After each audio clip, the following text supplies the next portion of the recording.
Hello everyone, welcome to the Redmen TV. Liverpool, Red Star Belgrade, the Champions League returns over in Belgrade. I'm a very limited amount of time before I have to basically wake up and fly there.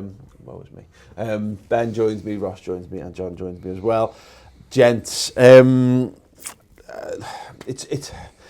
I always find it tough, Ben, to do these games where, let's be honest, the show should be Liverpool are better than these. Liverpool should beat these. How many goals should we beat these by? 3, 4, 5. Great, thanks very much. Good night. Yeah. Don't forget to subscribe.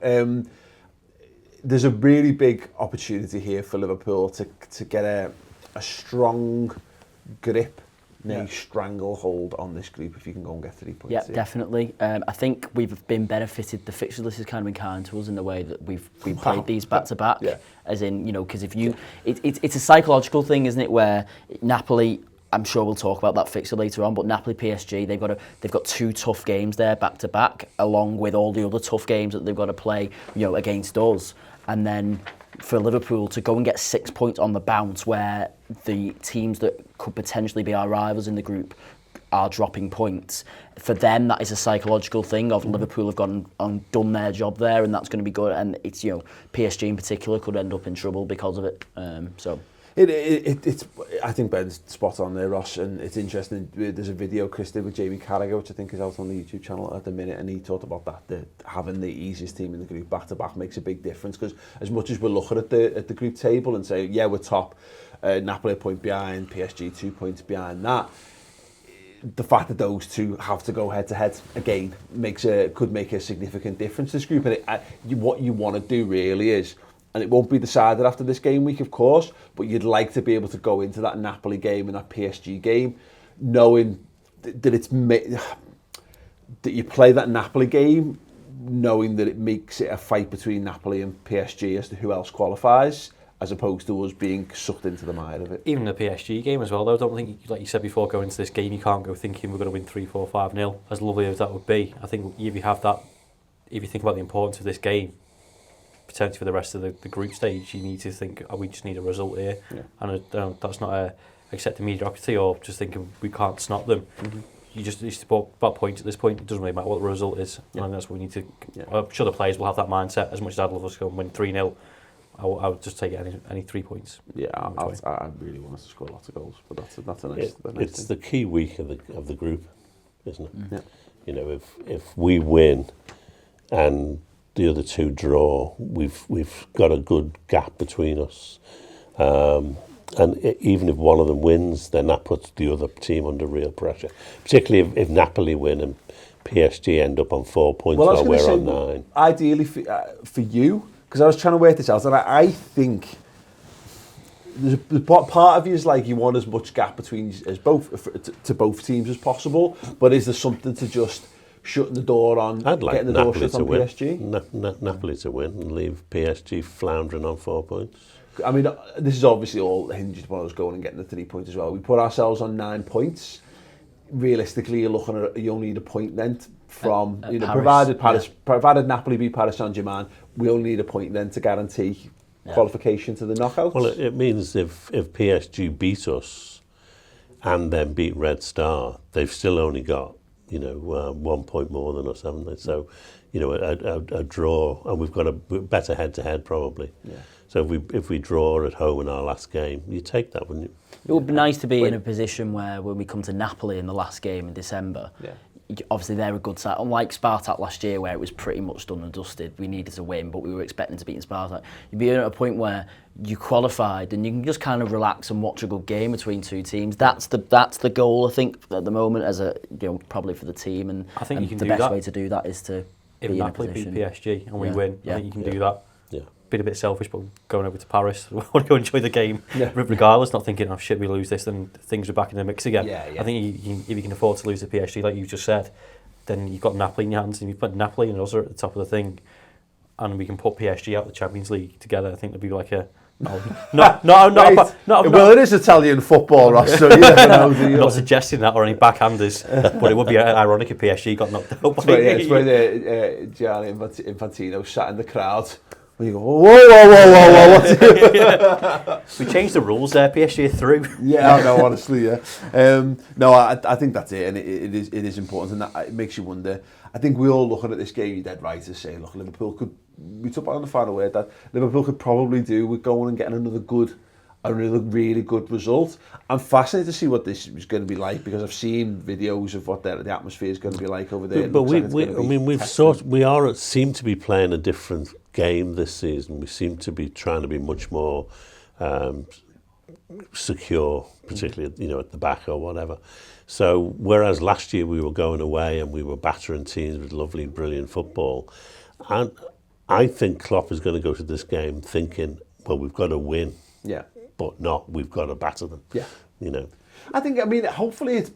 I hope he does both. One and the same. Yeah, well, it would be nice if... last season, that's what we were doing. We were going away, playing great football, battering teams and getting the 3 points. But it really is key to our whole Champions League group if we get 3 points. I think we played like that. I think we went to Napoli and played like that. And I think that's a dangerous mentality. We did play badly. We were terrible in that game. I think I just think it needs, the balance needs tweaking a little bit. And I mean, don't get me wrong. I can go back to the Arsenal game. If that goal's allowed, maybe Liverpool go on, and get another. Maybe they do go on and get another couple. We'll never know. But this does feel like that game where I don't think we need to be too pragmatic. I think it would serve us well. Particularly given the little disappointment of being knocked off, level pegger with Man City in the league, just to get a little bit more confidence. But then again, we scored 8 goals in the 2 games leading up to the Arsenal game, and it's not like that gave us, bags of momentum to carry into that or whatever. So I want Porto away all over again. Yeah, I'll take that. Yeah, I would absolutely be bang up for that. They did a number on Napoli as well, though, so I think you have to take that to account. As much as they're playing in a crap league or we don't know much about them, you can't write people off. I think it's going to be a, to use a footballing cliche, it's going to be a bit of a cauldron. But then again, the Dragao Stadium, Porto was that. Yeah. The fans were unbelievable in that game, and we were just great. As long as we turn up and play our football, I don't fear anybody. I don't fear going anywhere. It's not like, because the thing is, we played in it at home. We play, that Man City game is a fine example of, as a home side, how much that can help you. So Liverpool can use that experience. They'll know the boost that'll give Red Star. They'll be able to counteract that because, again, we know exactly that if we turn up and play our football, there's no need to worry because we're better than them. At the end of the day, that's what the message will be. It doesn't matter what the crowd is saying. It doesn't matter, what the atmosphere is like. It doesn't matter what the tunnel's like. If you've seen that video knocking about the Red Star tunnel, forget all that. Forget the riot police knocking about. Forget the fireworks going off. You are better at football than these 11 men on the pitch. Go out and prove it. We've got Jimmy Milner leading the side out. Well, exactly. Yeah. Chest forward. Yeah, definitely. Probably with some sort of Zorro mask on to protect his battered face. On the availability, people, Dad, no Shaqiri.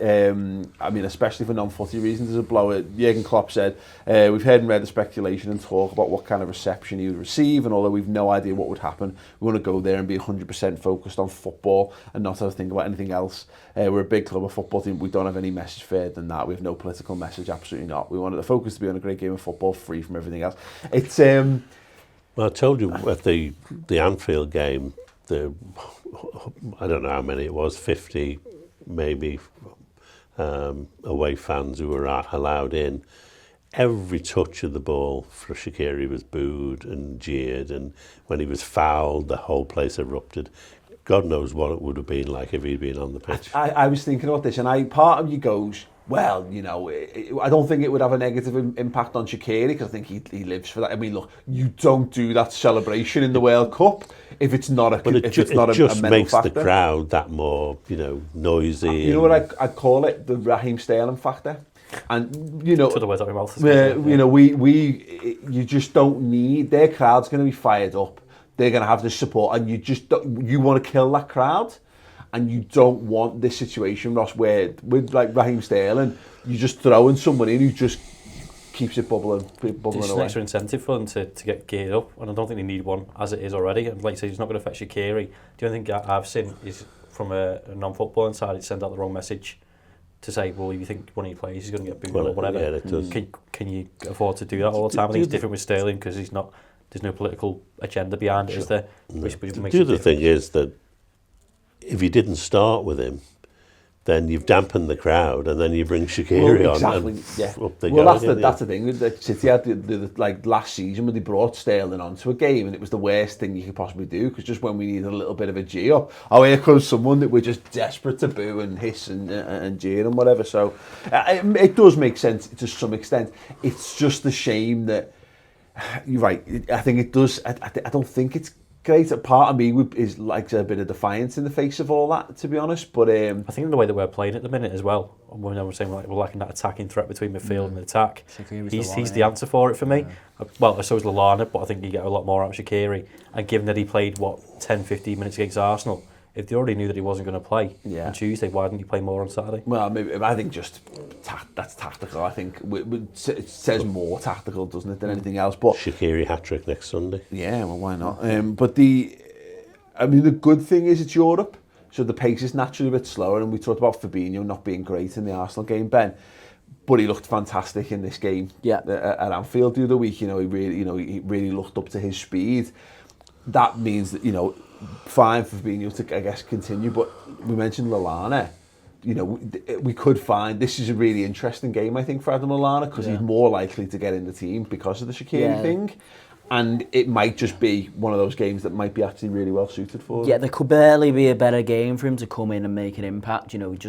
We know how good he can be. And for me, he got slated for his performance against Huddersfield, but I don't think he was too bad. I didn't see the Cardiff performance. Apparently he wasn't great there either. But for me, to come in, if he can't make an impact in this game, where is he going to fit in long term? That's going to get another chance as well. That's the problem. Well, exactly. Like Shaqiri's probably going to start against Fulham. Then it's an international break, which he'll probably get called up for because he's not played and he'll get injured again. Yeah. And then you carry on, but there's been no space for him. There will be Christmas period when it's busy, but he needs to pick up some sort of form or confidence. Right, he needs to find a rhythm, whatever that looks like, and whether he'll ever get the games to get his true rhythm, you need to be able to get a tune out of him. You need to be able to guarantee that he can get a good, solid 70-80 minutes out of Adam Lallana. You're right. That's why I think this is a good game for him. It wouldn't shock me to see him have a good game either, because as much as he is one of the players who's on the list of hate at the moment, like he's very talented at football. He's another scapegoat, but it's only because of his previous seasons. He was one of the best 2-3 seasons ago, and obviously he's had injuries and stuff. He's not going to find the form that he had before. Yeah, I mean, this is what it boils down to. If Ben's right in saying that Liverpool are superior in quality, personnel-wise, to them, and Lallana, you should be able, even if you think Lallana's terrible, as long as you still got Firmino, Mane, Salah, or two from them, definitely you should be. And he should be self-motivated to do that, even if you only get an hour out of him. Yeah. He's not going to play 90 minutes twice a week, so that's just not, his body's just not going to let him do that. But if you're Klopp and you're saying, right, okay, we're going to play for an hour, you're going to start you.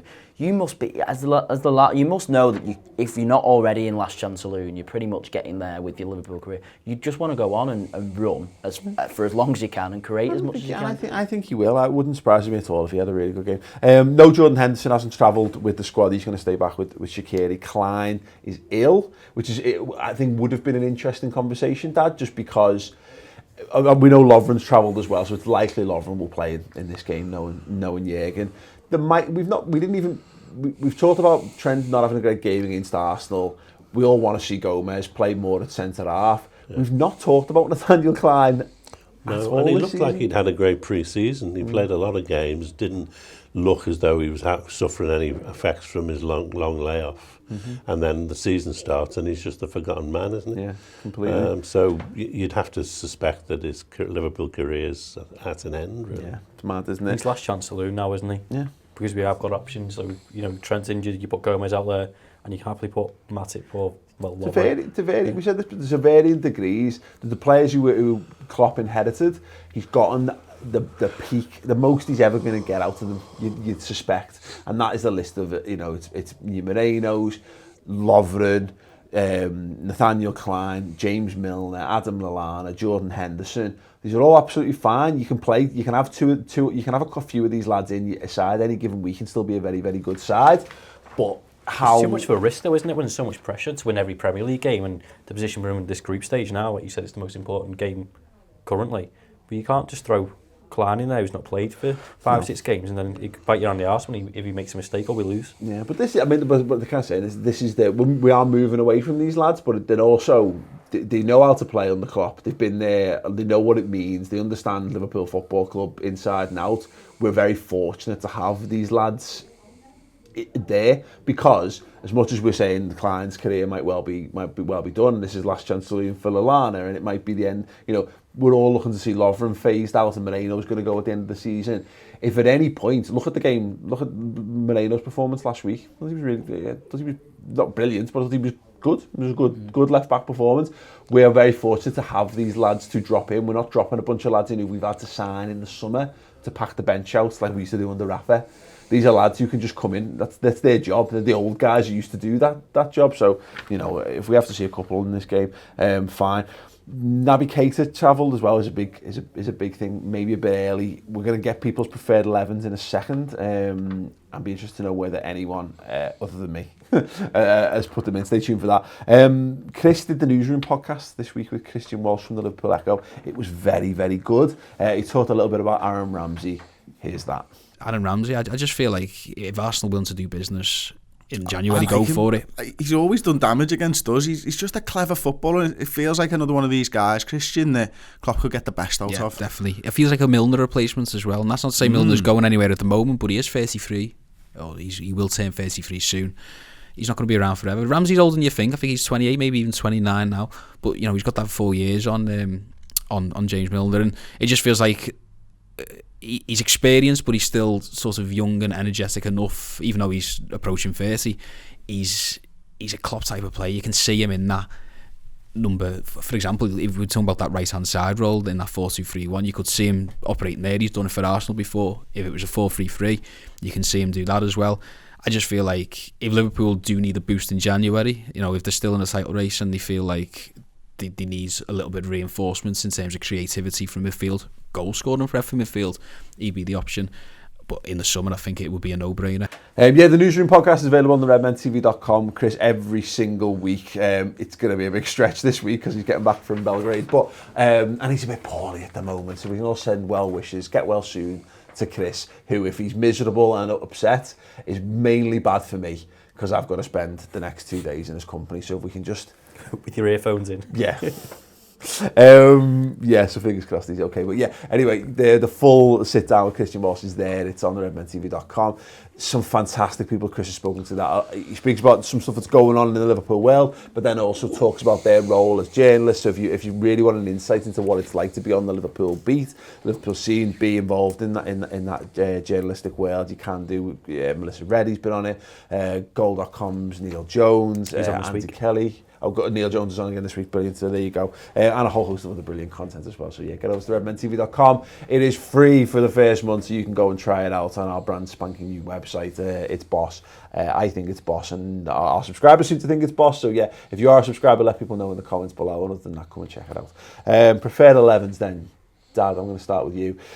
You have largely gone with the team that starts against Arsenal, but with just brought Lovren back in and Gomez back to right back. Yeah, I mean, I sort of struggle with the notion of preferred 11 because I know I would quite like to see Lallana play. I would quite like to see Keita play, but I don't think they will. Yeah. So my brain just can't get me to put them in my preferred 11. Yeah. So, you know, that defence, because maybe Trent needs to be taken out the firing line. I think it's worth thinking about the 2 games in a week thing, and Lovren, I don't think you can disassociate the Fulham game, and I think Trent is the best option for the Fulham game, and I think Gomez is the best option for the Fulham game. So all of a sudden, if you're playing, I mean, you could conceivably play Trent and Lovren in this team, to be fair. But you don't want a full 2 weeks without Lovren playing a game of football. You don't want Trent playing the 3 games, necessarily want him playing 3 games in a week, etc., etc. So it does make reasonable sense. In fact, everyone's gone for Gomez at right back, Lovren centre back in this one. Ross, you went... I've got it written down here. Gini, Lallana, Milner as your midfield 3. Yeah, I haven't got anything against Fabinho. I think he just needs a little bit of respite, and I think the Fulham game will be good for him to come into again. I think you can't rule out Gini and Milner because they're the most consistent players at the minute. And then Lallana, I want to see goals. Not that he will get them because he can't score, but he can provide that crucial pass and that link between midfield. I would have put Shaqiri in there because I think that's what we're lacking. Yeah, and he would have been a cert for me, but obviously he hasn't gone. So I like the Lallana shout. Whether I go with that or not on my starting 11 prediction, you'll have to tune in and watch that on the channel. But it's tough because of the options that we have available to us at the moment, particularly the no Henderson thing. You're choosing from your actual midfielders remain the same pretty much. We don't know how fit Keita is, so it's a gamble to throw Keita in straight away.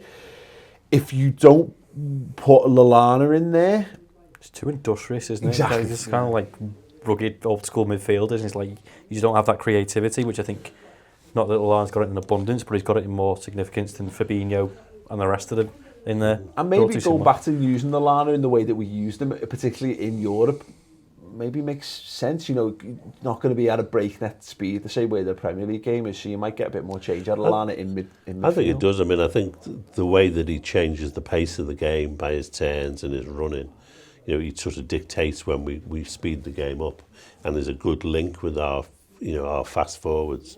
But you know, the idea of an industrial midfield, I mean, Klopp's often gone with that. Yeah. You know, so you can't rule that out at all. No, I don't think Lallana's going to play on Saturday either against Fulham. So well, it depends. Yeah, exactly. They'll play one or the other, won't he? So. Yeah, no, but I think Shaqiri will therefore play. Yeah, I really get more game time in there. Yeah. So like, Lallana's not going to get a game. But looking at Fulham's defence, he might decide to play Shaqiri and Lallana. Yeah, why not? The Fabinho one's interesting. Ben, you've got 4-2-3-1 Fabinho and Gini holding. It worked last week. It worked exactly, and you know. This will be perfect for Shaqiri again. I think this would be another game where he could just keep building his confidence a little bit. It's really unfortunate that we've lost him out, but it allows an opportunity for Lallana to come into the side and show what he can do. I think there was a shout for Sturridge. I thought if you're going to play, well, Roberto Firmino, no one's talking about it. He's been a bit shit this season, hasn't he? I don't know. I mean, maybe I'm overselling it a bit, but. Because he had some good moments and he's a couple of inches away from scoring a wonderful chip over the keeper at the weekend. But I'm not saying he is shit, but he could probably do with a maybe a rest, with a bit of a rest. Well, I mean, I meant instead of Lallana to play Salah, because I put Salah up front on my formation, so to play Salah out wide and then play Firmino as a 10 as I planned. But now I'm thinking about it, maybe that is the way to go. Whether he wants to disrupt the front three or whether he'd rather just let them do their thing, and hopefully, this might be a game. It's another opportunity where they could click and continue to click. Whether he'll want to disrupt that, I don't know, but it's certainly a suggestion. That's the gamble, isn't it? Because how many times this season you've gone, this will be the game. This will be the game where you got your Cardiff game and the Red Star at home thinking, we'll kick on now. The form of the front three in general kind of relies on the form of Firmino for me. If he's not linking things up as he was last season, that means Mane and Salah aren't quite as effective as they normally are. So if you take Firmino out of there, then you are taking that away entirely. Yeah, I agree in so much as I think Firmino's not been great, and I think we need to play him into form. But Europe might suit Sturridge, it might suit Lallana. I don't know. My preferred 11 anyway. I've gone for Firmino up front. I've gone for the normal front three. I've thrown Keita in, just because I just want to see him play. Fabinho, because I think he's shown enough in Europe that it's fine to have him in there. And James Milner. It's tough. Here's an issue we've got, Dad. With the Gini Milner thing, they both deserve to be in Liverpool's team every week. And yet, if you put both of them in the team, it means that who you pick as your third has a massive impact on how you play football. Because in this instance, it's Fabinho. Absolutely. I mean, in the best of all worlds, you'd want Shaqiri or Lallana as your three to give you that impetus and drive forward. But there are going to be games where you actually want to put the third, more tough option in. None of us has gone for the midfield three, which we've forgotten about this, but it's only a few weeks since this was classed as our best midfield three of Gini, Keita, Milner. That's the midfield three that started the season. Gini in the 6. I might have done if I thought Keita was fit, but I just no idea because he's been out for so long. Yeah, and I know he's travelled, but how fit is he? By all accounts, he was in training last week, wasn't he? And I think he's a couple of sessions ahead of Henderson. who will be back for the weekend. So by all accounts, he's available to play. Right. But Well, maybe you play. The big question on Keita is, are you better? It's always a gamble, isn't it? It's part of the problem. If you play him and he plays crap, I was going to go, why have you played him so soon? Yeah. And he was dreadful against Napoli. Yeah, away. exactly. And then you add to that the importance of this game, which you've already mentioned a few times, of going, we need to get a result here to make the rest of the competition a bit easier, the rest of the group stage a bit easier on us. I just think it's too much for him, as much as his creativity would help us out. I think you've got Adam Lallana, who's played a couple of games, and he's at a different stage of fitness. Yeah. Maybe not the same quality as Naby Keita is. It's a tough one, isn't it? Because of that balance. There's that balancing act between we had this a couple of weeks ago, getting players up to speed, but also it's good for confidence to beat teams. I mean, look at Arsenal. Arsenal just went on that run of 12 unbeaten, but 11 wins and on one draw. They were flying by the time. I mean, I know Palace took the wind out a little bit the week before, but they'd clicked because they'd had the opportunity to click, and they played against lower quality opposition in that period and got themselves up and running.